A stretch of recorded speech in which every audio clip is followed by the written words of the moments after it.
Hello കൂട്ടുകാരെ, എല്ലാവർക്കും സുഖമല്ലേ? അപ്പോഴൊരു പാനിലോട്ട് കുറച്ച് നിലക്കടല ചേർത്ത് കൊടുക്കാം. കൂടെ ഒരു 2-3 വഴുതനങ്ങയും കൂടെ ചേർത്തിട്ട് നല്ല ടേസ്റ്റി ആയിട്ടുള്ള ഒരു ഐറ്റം ഉണ്ടാക്കിയെടുത്താലോ? അപ്പോൾ ഇതെങ്ങനെ ഉണ്ടാക്കുന്നത് കണ്ടു നോക്കാം. അതിന് മുന്നേ ചാനൽ ഇതുവരെ സബ്സ്ക്രൈബ് ചെയ്ത് ആരെങ്കിലും കാണുന്നുണ്ടെങ്കിൽ പ്ലീസ് സബ്സ്ക്രൈബ് ചെയ്ത് സപ്പോർട്ടോടെ ചെയ്തേക്കണേ. അപ്പോൾ ഇത് ഉണ്ടാക്കിയെടുക്കാൻ വേണ്ടിയിട്ട് ഞാനൊരു 3 വഴുതനങ്ങ എടുത്ത് ദാണ്ടെ ഇതുപോലെ അത്യാവശ്യം വലുതായിട്ട് ഒന്ന് കട്ട് ചെയ്തെടുത്തിട്ടുണ്ട്.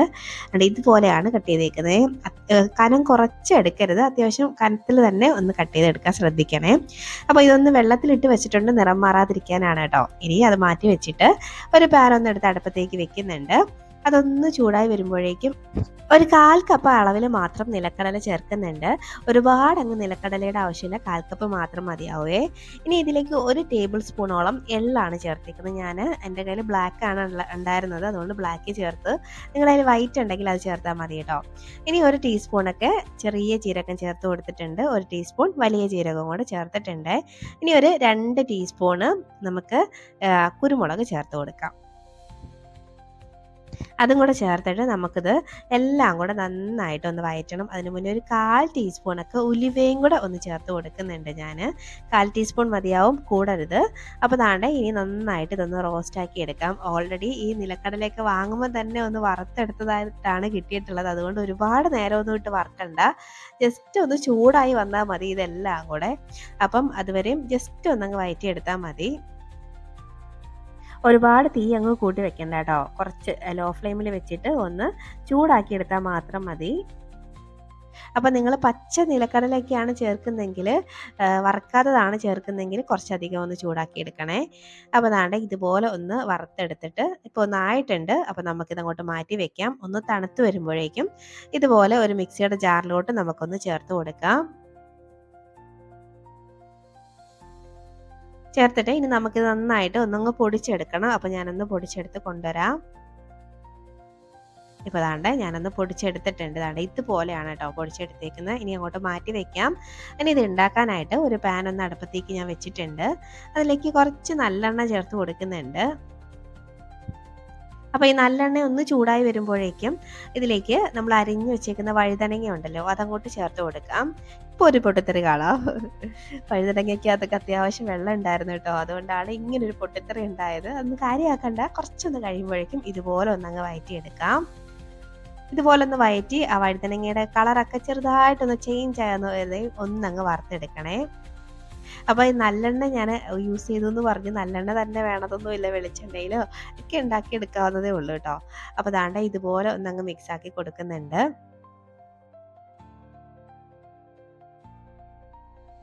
അപ്പോൾ ദാണ്ടെ വഴുതനങ്ങേൻ്റെ ആ പുറം ഭാഗത്തെ കളറൊക്കെ ഒന്ന് മാറി വന്നിട്ടുണ്ട്, കണ്ടോ?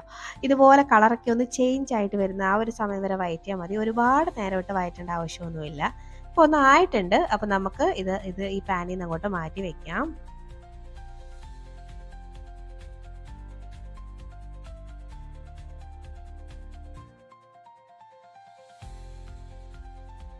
ഇനി വീണ്ടും അതേ പാനിലോട്ട് തന്നെ ഞാൻ കുറച്ച് സവാള അരിഞ്ഞത് ചേർത്ത് കൊടുക്കുന്നുണ്ട്. ഓൾറെഡി അതിൽ ഓയിലുണ്ട്, അതുകൊണ്ട് ഇനിയിപ്പോൾ പ്രത്യേകിച്ച് എണ്ണയൊന്നും ചേർക്കേണ്ട ആവശ്യമില്ല. അപ്പോൾ അതിലേക്ക് ഒരു സവാള പൊടിയായിട്ട് അരിഞ്ഞതാണ് കേട്ടോ ഒന്ന് ചേർത്ത് കൊടുത്തേക്കുന്നത്. ഇനി അതിലേക്ക് 1 ടേബിൾ സ്പൂണോളം ഇഞ്ചിയും വെളുത്തുള്ളിയും കൂടെ ചതച്ചതാണ് കേട്ടോ, അതും കൂടെ ചേർത്ത് കൊടുക്കാം. അപ്പോൾ നിങ്ങളുടെ കയ്യിൽ ഇഞ്ചി വെളുത്തുള്ളി പേസ്റ്റ് ആണ് ഉള്ളതെങ്കിൽ അത് ചേർത്താലും മതി. ഞാനൊന്ന് ഫ്രഷ് ആയിട്ട് എടുത്തതാണ്. അപ്പോൾ ഇനി എല്ലാം കൂടെ ഒന്നങ്ങ് വഴറ്റി ഈ സവാളേൻ്റെ ഒക്കെ നിറം ചെറുതായിട്ടൊന്ന് മാറി വരണം കേട്ടോ, അതുവരെയും ഒന്നങ്ങ് വഴറ്റി കൊടുക്കാം.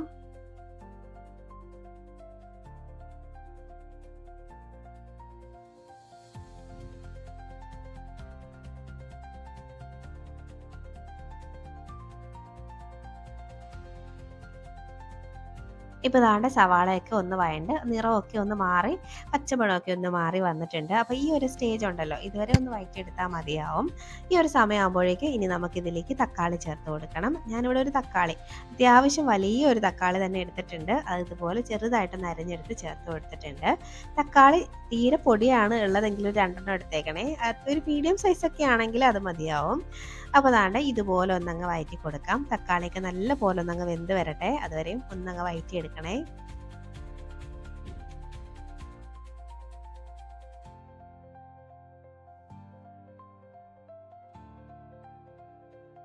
ഇപ്പോൾ ദാണ്ടെ തക്കാളിയൊക്കെ ഒന്ന് വെന്ത് ഒന്ന് ഉടഞ്ഞ് ഒന്ന് കുഴഞ്ഞൊക്കെ വന്നിട്ടുണ്ട്. അപ്പോൾ നമുക്ക് ഈ ഒരു പരുവം വരെയാണ് തക്കാളി ഒന്ന് വഴറ്റിയെടുക്കേണ്ടത്. നന്നായിട്ടൊന്ന് വെന്ത് കുഴഞ്ഞ് വരണം കേട്ടോ.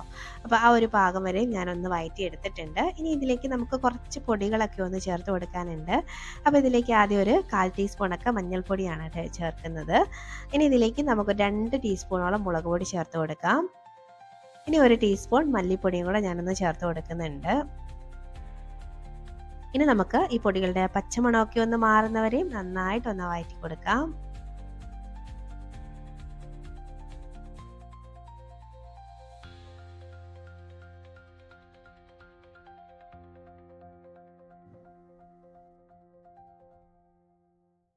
ഇപ്പോൾ ദാണ്ടെ പൊടികളുടെ പച്ചമണമൊക്കെ ഒന്ന് മാറി വന്നിട്ടുണ്ട്.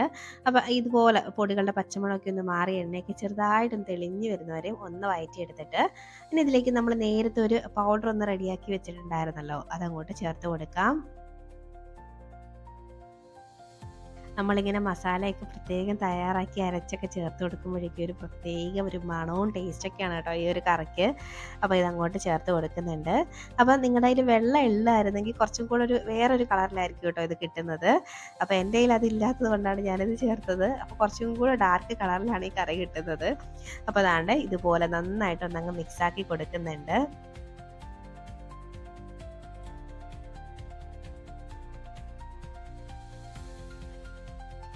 ഇതുപോലെ നന്നായിട്ടൊന്നങ്ങ് മിക്സാക്കി എടുത്തിട്ട് ഇനി നമുക്ക് ഇതിലേക്ക് കുറച്ച് വെള്ളം ഒന്ന് ചേർത്ത് കൊടുക്കണം.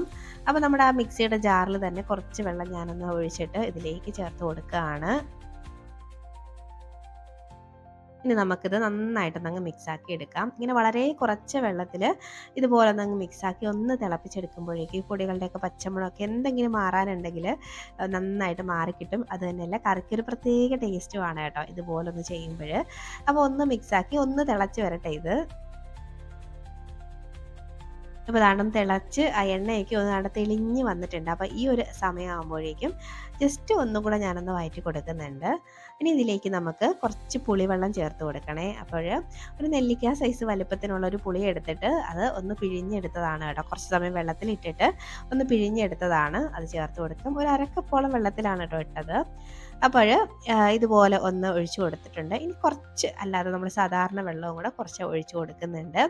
ഇനി നന്നായിട്ട് വീണ്ടും ഒന്നങ്ങ് മിക്സാക്കി കൊടുക്കാം.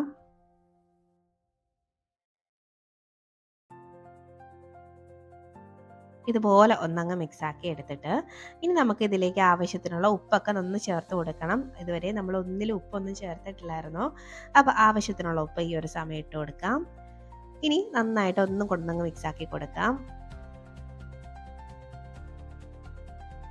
അപ്പോൾ ഇനി ഉപ്പൊക്കെ ഒന്ന് ചെക്ക് ചെയ്തിട്ട് വേണമെങ്കിൽ കുറച്ചും കൂടെ ചേർക്കാം കേട്ടോ. അപ്പോൾ എനിക്കിത് മതിയാവും. ഇനി ഒന്ന് തിളച്ച് വരട്ടെ.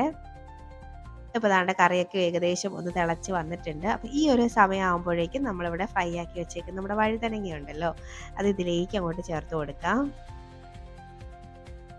ഇത് ഞാൻ വഴുതനങ്ങ എന്ന് പറയുമ്പോൾ ചിലർ കമൻറ്റ് ഇടുന്നതാണ്, ഇത് കത്തിരിക്കയല്ലേ ഇത്?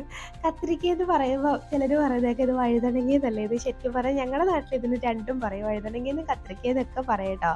അപ്പോൾ അതാണ്ട് ഇതുപോലെ ഒന്ന് മിക്സാക്കി ഒന്ന് അടച്ച് വെച്ചിട്ട് നമുക്കിതൊന്ന് വേവിച്ചെടുക്കാം. ഒരു 10 മിനിറ്റ് ഒന്ന് വെന്ത് വരട്ടെ.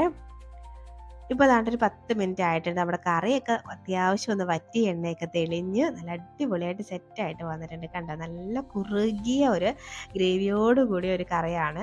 ചോറിൻ്റെ കൂടെ ഈ ഒരു കറി മാത്രം മതി. എക്സ്ട്രാ ഇനി ഇതിൻ്റെ കൂടെ ഒന്നും വേണ്ട കേട്ടോ. ഇത് മാത്രം വെച്ച് നമുക്ക് ചോറ് കഴിക്കാവുന്നതേ ഉള്ളൂ. നല്ല ടേസ്റ്റി ആയിട്ടുള്ള ഒരു കറിയാണ്. അപ്പോൾ അതാണ്ട് റെഡി ആയിട്ടുണ്ട്. ഞാൻ ആ ഫ്ലെയിം അങ്ങ് ഓഫ് ആക്കുകയാണ് കേട്ടോ. ഇപ്പം നമ്മൾ ടേസ്റ്റി ആയിട്ടുള്ള നല്ല അടിപൊളി ഒരു വഴുതനങ്ങ കറിയാണ്. കാണുമ്പോഴേ അറിയില്ല എന്ത് ടേസ്റ്റ് ആണെന്ന്.